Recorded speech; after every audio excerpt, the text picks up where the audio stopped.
그때 예수께서 안식일에 밀밭 사이로 가실새 제자들이 시장하여 이삭을 잘라 먹으니 바리새인들이 보고 예수께 말하되 보시오 당신의 제자들이 안식일에 하지 못할 일을 하나이다. 예수께서 이르시되 다윗이 자기와 그 함께한 자들이 시장할 때에 한 일을 읽지 못하였느냐. 그가 하나님의 전에 들어가서 제사장 외에는 자기나 그 함께한 자들이 먹어서는 안 되는 진설병을 먹지 아니하였느냐. 또 안식일에 제사장들이 성전 안에서 안식을 범하여도 죄가 없음을 너희가 율법에서 읽지 못하였느냐. 내가 너희에게 이르노니 성전보다 더 큰 이가 여기 있느니라. 나는 자비를 원하고 제사를 원하지 아니하노라 하신 뜻을 너희가 알았더라면 무죄한 자를 정죄하지 아니하였으리라. 인자는 안식일의 주인이니라 하시니라. 거기에서 떠나 그들의 회당에 들어가시니 한쪽 손 마른 사람이 있는지라. 사람들이 예수를 고발하려 하여 물어 이르되 안식일에 병 고치는 것이 옳으니이까. 예수께서 이르시되 너희 중에 어떤 사람이 양 한 마리가 있어 안식일에 구덩이에 빠졌으면 끌어내지 않겠느냐. 사람이 양보다 얼마나 더 귀하냐. 그러므로 안식일에 선을 행하는 것이 옳으니라 하시고 이에 그 사람에게 이르시되 손을 내밀라 하시니 그가 내밀매 다른 손과 같이 회복되어 성하더라. 예수님이 이 땅에서 사역을 하시던 당시에 이 유대 사람들에게 그들의 신앙생활에서 정말 핵심이 되는 세 가지, 크게 생각하는 세 가지가 있었어요. 그들의 신앙생활의 핵심 세 가지 기둥. 그게 뭐냐면 성전, 그리고 율법, 그리고 안식일. 이 세 가지가 그들의 신앙생활의 기둥이었어요. 기둥. 가장 중요한 핵심. 성전과 율법과 안식일이었어요. 이 세 가지를 보면 성경을 통해서 봐도 이 세 가지는 정말 중요한 것이고 하나님을 섬기고 하나님과 동행하는 데 신앙생활을 하는 데 있어서 정말 중요한 것이고 정말 크고 위대한 거예요. 어느 것 하나도 이 셋을 빼면 될 수가 없는 거예요. 하나님 앞에 나갈 수, 신앙생활을 하는데 이게 빠질 수 없는 세 가지, 가장 핵심이에요. 성전과 율법과 안식일이었어요. 그런데 오늘 우리가 함께 나누어 읽은 이 말씀을 보면, 마태복음의 말씀을 보면 이 세 가지 다 예수님이 주인이시다. 이 세 가지보다 전부 다 예수님이 크시다라는 것을 말하고 있어요. 주인이라는 말이 뭐죠, 원래? 그 집에서 가장 큰 사람을 의미하는 거예요. 주인, 그러면. 집에서. 그런 뜻에서 예수님은 성전보다 크시고 주인이시기 때문에 또 율법보다도 더 크십니다. 그리고 예수님은 오늘 8절에도 있듯이 안식일의 주인이십니다.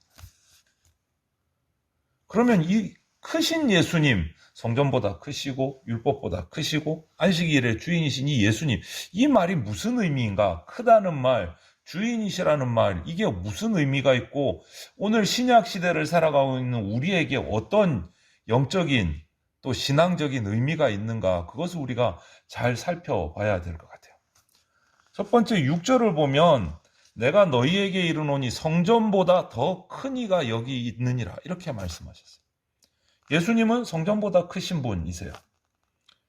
여러분, 성전, 이 당시 이스라엘 사람들에게 오늘날도 마찬가지고 오늘날 현대의 이스라엘이 왜 그렇게 팔레스타인하고 싸움을 하고 전쟁을 하고 폭탄 테러를 하고 막 지금도 이렇게 전쟁을 하다시피 합니까? 목숨을 걸고? 성전 때문에 그래요. 솔로몬의 성전 자리에 지금 솔로몬 성전이 없고 이슬람 성전이 서 있단 말이에요. 그냥 속이 뒤집어지는 거예요. 지금 유대인들 입장에서는 그 모습을 볼 때마다. 아니, 솔로몬 성전이 있어야 되는데 지금 웬 이단 이슬람 성전이 그 자리를 떡 지키고 있으니까 그냥 참을 수가 없는 거예요. 틈만 나면 공격하고 그들을 핍박하고 하는 거예요. 지금도. 그만큼 성전은 이스라엘 백성에게 핵심이에요, 핵심. 그들의 신앙의 핵심이에요, 성전. 왜요? 성전이 어떤 집입니까? 백성이 기도하는 집이에요. 하나님이 임재하시는 집이에요. 이곳에 가면 하나님께 제사 드리는 제단이 있고 성소가 있고 하나님의 임재를 약속하신 지성소가 있고 그 지성소 안에는 하나님의 법궤가 원래 있던 곳이란 말이에요. 하나님과 함께함의 상징이 곧 성전이에요. 성전. 그리고 이 당시의 예루살렘 성전은요, 46년 동안 걸쳐서 건축된 성전이에요. 이 유대 사람들은 금방도 말씀드렸듯이 오늘날까지도 성전 없이는 힘을 못 쓰는 거야. 성전 중심의 삶을 사는 사람들이에요. 그래서 그 성전의 땅을 회복하고 성전을 다시 짓기 위해서 지금도 전쟁을 하고 있어요. 이슬람들과 무슬림들하고 지금도 전쟁을 하는 거예요. 그 성전 땅에 그곳에 하나님이 정해주신 그 땅에 성전을 지으려고 다시. 성전 없이는 못 사는 민족이라는 거예요. 그만큼 중요한 거예요. 그런데 우리가 여기서 기억해야 될 것은 금방 6절 말씀처럼 예수님이 성전보다 크시다. 예수님이 성전보다 크시다. 왜일까요? 성전은 그냥 상징일 뿐이에요. 상징일 뿐이에요. 무슨 상징입니까? 하나님의 임재의 상징, 예수님의 상징이래요. 인간을 구원하시겠다는 상징이에요. 인간들과 함께 하시겠다는 상징이 성전이에요. 그런데 그 실체가 뭡니까? 예수 그리스도란 말이에요. 성전은 상징일 뿐이고 진짜는 예수님이라는 거예요. 그렇기 때문에 성전보다 예수님은 크신 분이 될 수밖에 없어요. 성전은 사람의 손으로 지어졌어요. 하나님이 설계도를 주신 대로 지은 거예요. 그래서 하나님께 속한 거예요. 우리가 왜 교회에 나가고 교회 공동체에 속해 있습니까? 심심해서요? 시간이 남아서요? 아니잖아요. 그곳에서 예수님을 만나기 위해서 나가는 거잖아요. 예수님을 만나기 위해서. 교회가 핵심이 아니고 교회를 통해서 예수님을 만나는 게 핵심이에요. 예수님을 만나는 게. 그게 핵심이랍니다. 그래서 성전이 으리으리하고 뭐 황금으로 쌓이고 솔로몬의 성전은 어마어마하지만 예수님은 그 성전보다 더 크신 분. 성전 실체이시다. 때문에 오늘 6절 말씀에 내가 너희에게 이르노니 성전보다 더 큰 이가 여기 있느니라 이렇게 말씀하십니다. 그리고 요한복음 2장에 가면 예수님께서는 자신의 몸을 성전에 비유하신 적도 있어요. 성전에 비유하신 적도. 그래서 성전은 오시는 메시아 예수 그리스도의 그림자일 뿐이에요. 성전의 진짜 실체는 바로 메시아 그리스도로 오신 예수님, 성전보다 크신 분, 성전의 주인이신 예수님이란 말이에요. 예수님. 예배당이 중요한 게 아니고 으리으리한 건물이 중요한 게 아니고 그곳에 임재하시는 그곳의 주인이신 예수님이 핵심이라는 거예요. 그래서 골로새서 1장 18절에 우리가 자주 말하는 무슨 말씀이 있습니까? 교회의 머리다, 예수님이. 그래서 우리가 기도할 때도 종종 얘기하잖아요. 머리 대신 우리 교회의 머리이신 예수님 이렇게 표현하잖아요. 교회의 주인이시다.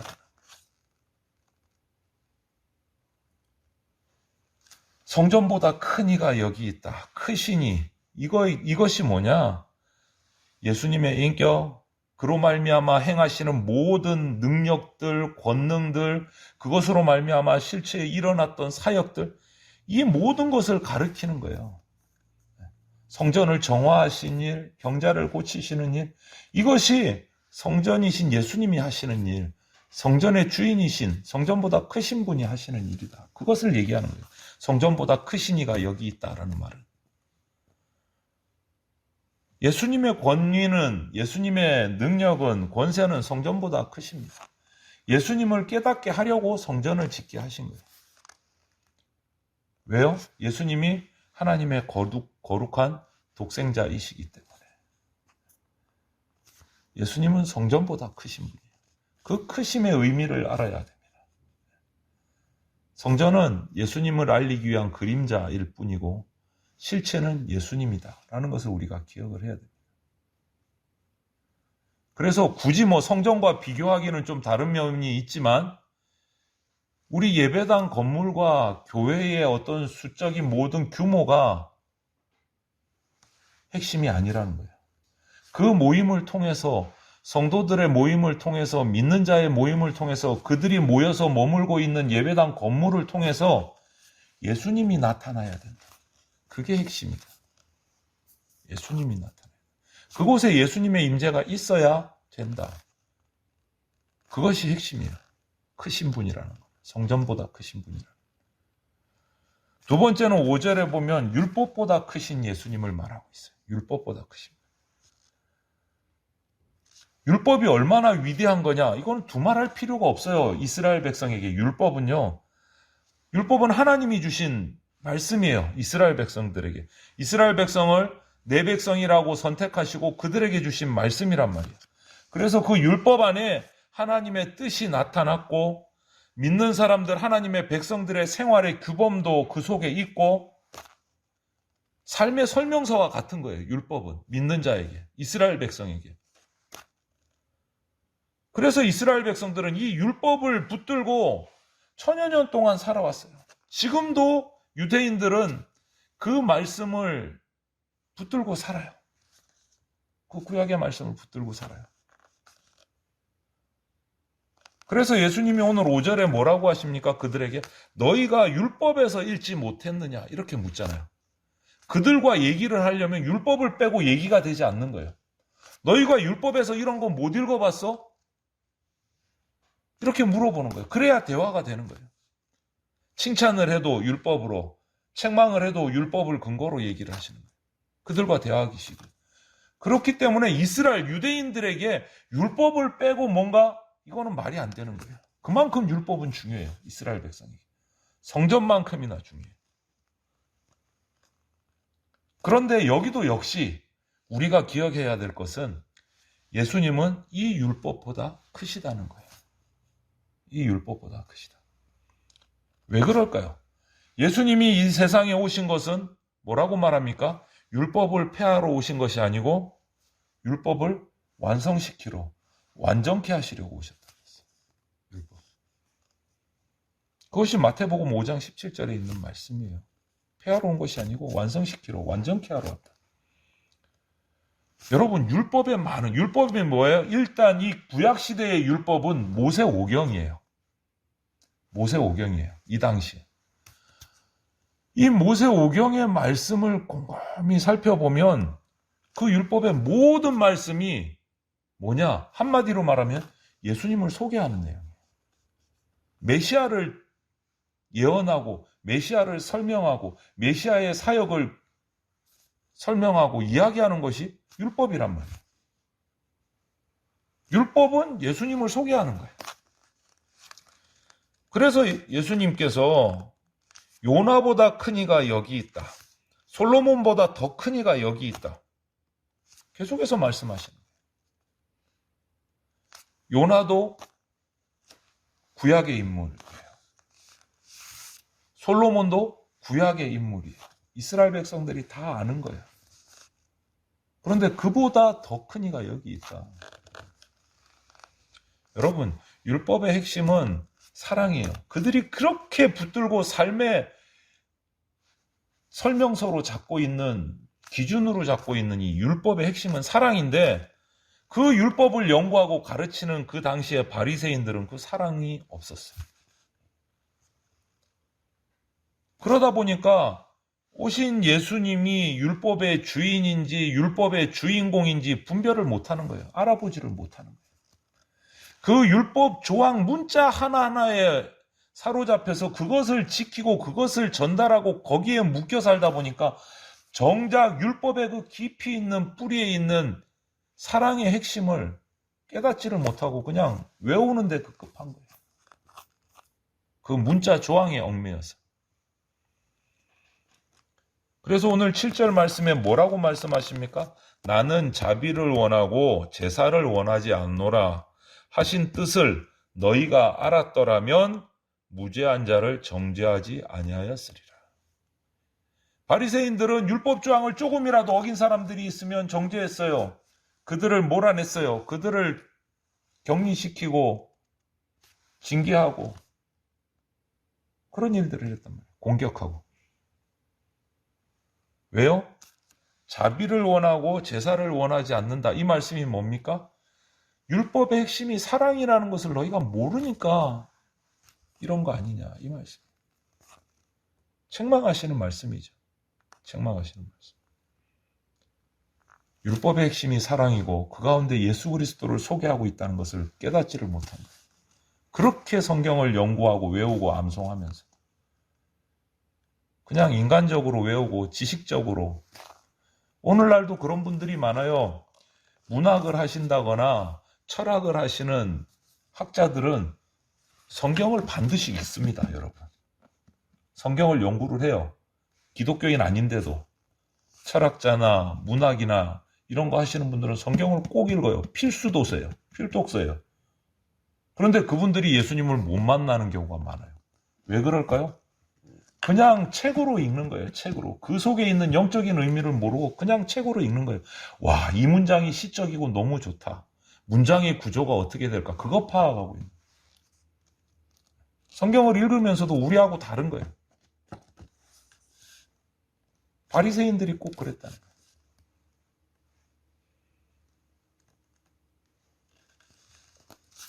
세례 요한은 예수님에 대해서 이렇게 얘기하잖아요.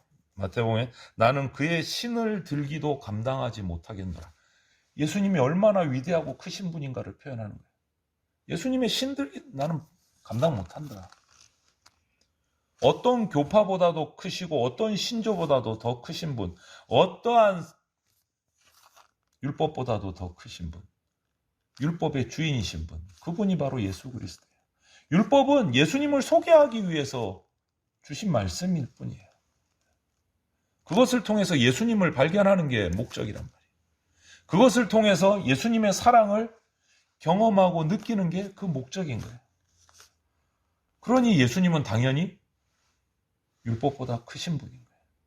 그 크심의 의미를 우리가 잘 깨닫기를 바랍니다. 마지막으로 또 한 가지 8절의 말씀처럼 안식일보다 크신 분이 바로 예수님이세요. 안식일보다 크신 분. 유대인들에게 안식일이요? 정말 크고 중요합니다. 지금도 안식일을 이스라엘은 지키고 있습니다. 유대교인들은 지금도 안식일을 철저하게 지킵니다.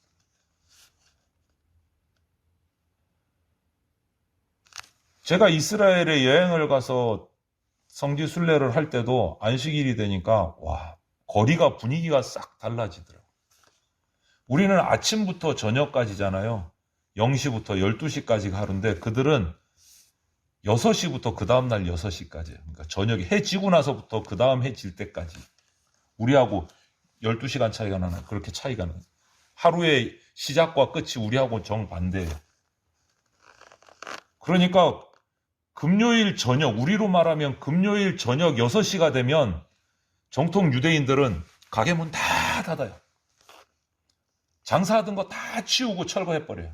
장사 안 해요. 문 다 닫아요. 그 번잡하던 거리가 조용해져요.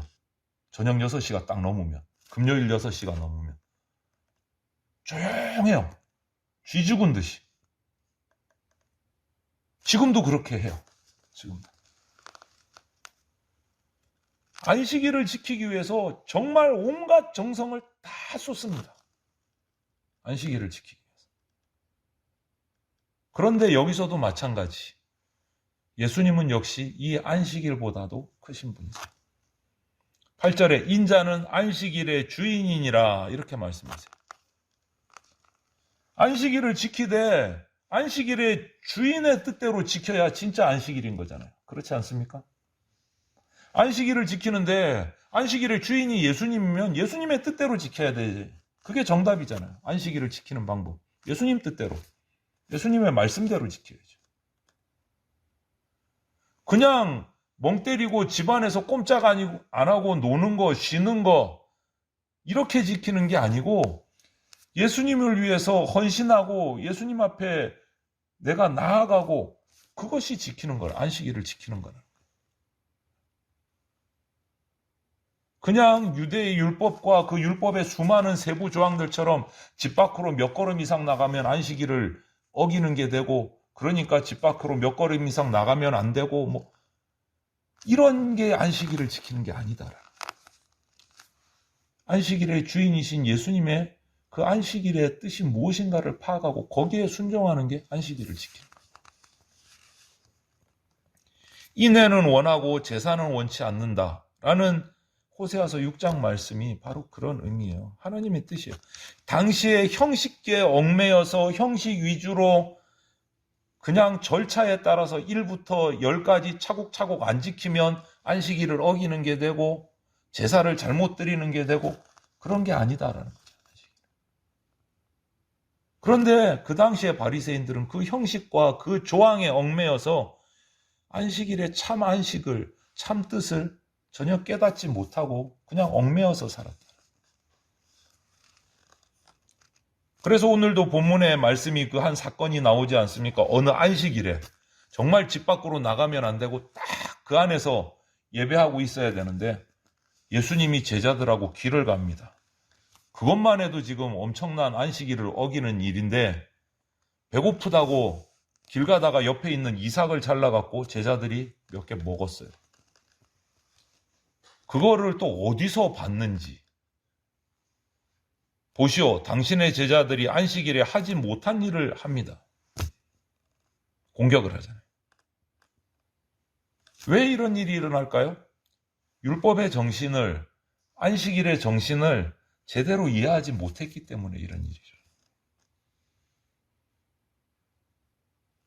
그리고 제사장 말고는 먹을 수 없는 율법상으로 보면 4절에 있는 말씀, 제사장이 먹을 수 있는 그 외의 사람은 절대 먹어서는 안 되는 진설병을 배고플 때 다윗이 그 군사 자기 신하들하고 함께 먹었단 말이에요. 그 얘기를 하면서 너희들은 그 얘기도 모르냐? 이렇게 물어보시잖아요. 정확한 의미를 모르니까 지금 제자들과 예수님이 길 가다가 안식일에 이삭을 잘라 먹은 것이 죄가 된다면 자기들이 최고로 생각하는 왕인 다윗 왕이 제사장만 먹을 수 있는 진설병을 먹은 것도 죄가 돼야 되는 거예요. 하나님 앞에 죽임을 당해야 맞는 거예요. 그런데 멀쩡했거든요. 그 얘기를 하시는 거예요. 그거 모르니 너희들? 이렇게 물어보십니다. 율법의 제대로 된 의미, 안식일의 제대로 된 의미를 모르니까 엉뚱한 소리를 한다라고 말씀하십니다. 그러면서 안식일의 주인이 인자다라고 말씀하십니다. 그리고 한번 또 그들은 10절에 보면 또 공격을 하죠. 안식일에 병 고치는 게 옳습니까? 왜요? 안식일에는 아무것도 하면 안 되거든요. 병도 고치면 안 되는 거예요. 죽어도 아무것도 하면 안 되는 거예요. 죽는 한이 있어도. 왜? 안식일은 아무것도 하면 안 되니까. 그들이 아는 안식일은 그런 거예요. 그걸 가지고 또 예수님을 공격하려고 했습니다. 그때 예수님의 답이 뭡니까? 12절 말씀이죠. 사람이 양보다 얼마나 더 귀하냐. 그러므로 안식일에 선을 행하는 게 옳다. 선을 행하는 게 옳다. 너 양이 안식일에 구덩이에 빠지면 안 건져내겠느냐. 양도 건져내면서 병든 사람 고치는 게 안식일을 어기는 거냐. 이렇게 말씀하시는 거죠. 사람이 양보다 귀하잖아. 예수님이 안식일의 주인이신 거예요. 살아있는 안식일은 바로 예수님이신 거예요. 살아있는 안식. 인격적인 안식일은 바로 예수님 그분 당신이신 거예요. 그래서 예수님은 안식일의 주인이시고 안식일보다 크신 분이에요. 그러므로 예수님을 거부하고 떠나는 사람은 안식일의 파괴자가 되는 거예요. 예수님을 거부하고 예수님을 떠나는 사람은 안식일을 지킬 수가 없는 거예요. 안식일은 곧 예수님이신데 지킬 수가 없는 거죠. 예수님을 거부하는데. 그래서 예수님은 안식일보다 크십니다. 안식일의 주인이십니다. 그 예수님의 뜻을 알고 우리가 그 의미를 가지고 지켜야 돼요. 그래서 오늘날 우리가 토요일이었던 안식을 주일날 지키는 이유도 거기 있는 거예요. 그 안식일의 주인이신 예수님께서 부활하신 주일을 우리가 같이 지키는 거예요. 예수님은 성전보다 크십니다. 또 율법보다도 크십니다. 그래서 예수님은 안식일의 주인이십니다. 세상에서 이 예수 그리스도보다 더 큰 이는 있을 수가 없는 것. 그래서 우리는 성경이 둘로 나눠지잖아요. 구약 성경, 신약 성경 이렇게 말하잖아요. 구약과 신약으로 나뉘는 기준이 뭡니까? 구약은 역시 예수님을 말하고 있어요. 신약 역시 예수님을 말하고 있어요. 그런데 구약은 어떤 예수님을 말하십니까? 오실 예수님을 얘기하고 있어요. 신약은요, 오신 예수님을 말하고 있어요. 결국 말씀은 누구를 소개합니까? 예수님을 소개해요. 이 땅 가운데 예수님보다 크신 분이 있을 수가 없어요. 그래서 우리는 항상 오직 예수님만 나의 주인이 되게 해야 됩니다. 주님께서 당신의 백성이 이 땅에서 당신에게 영광 돌리고 예배하면서 살기를 원하시고 그것을 가장 기뻐하세요. 가장 기뻐하세요. 우리를 이 땅에 세우신 이유가 뭐냐? 찬양받기 위해서, 예배받기 위해서라고 말씀하고 계세요. 만물의 창조자이시고 주인이 되시는 그 크신 하나님을 저와 여러분의 주인으로 모시고 능력 있는 승리의 삶을 살기를 원합니다. 그걸기를 원하세요. 그게 진짜 성공하는 인생이에요. 그것이 하나님의 뜻대로 사는 인생입니다. 저와 여러분들 하나님의 은혜로 부름받아서 구원받은 백성들입니다. 그것을 우리가 꼭 기억하고 세상의 그 무엇보다도 가장 크신 예수님을 저와 여러분의 주인으로 영접하고 내 인생의 주인으로 품고 승리하는 삶을 살아가시는 주의 아름다운 백성들이 되시기를 주님의 이름으로 축원을 드립니다.